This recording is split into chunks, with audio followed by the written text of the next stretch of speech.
Ikhfa'u mu lulimi olwangu kitegeeza okukweka, naye mu nkola eya tajwidi kitegeeza okukyusa okuva ku nnyukuta endala nodda ku buvo obw'ennyukuta ey'okubiri, naye nga tonnaatula nnyukuta yakubiri, wakati awo wabeerawo kye tuyita gunna. Gunna eno eva mu nnuuni, jjukira tuli ku nnuuni eya sukuuni oba tanwiini. Kati nga wakati waliwo tanwiini, okyusa oba nnuuni saakina, nnuuni ya sukuuni, okyuka okuva ku nnyukuta endala nodda ku buvo obw'ennyukuta endala.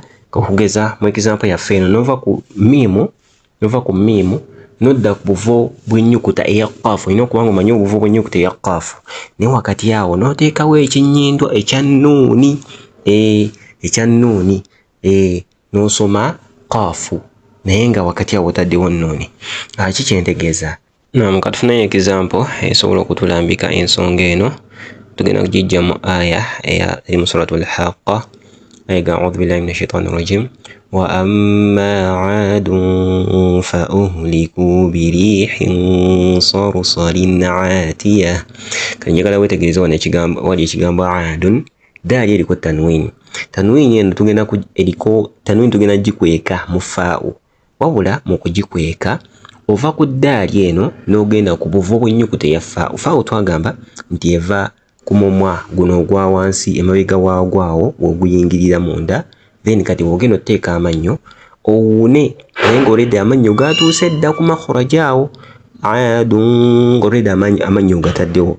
Aadun fa, ogenda okwogera fa ng'olidde watuuse dda ku buvo bwaki? Ku buvo bwa faa'u. Aadun fa uhliku birihin sa.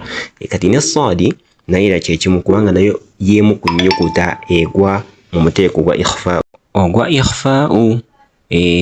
So kati oba ogenda ova ku haa'u tanwiini n'ogenda ku buvo obw'ennyukuta eya saadi, jjukira twagamba oddira katikkol limi n'okateeka emabega w'amannyo gano aga wansi ddala, n'osoma nti saadi.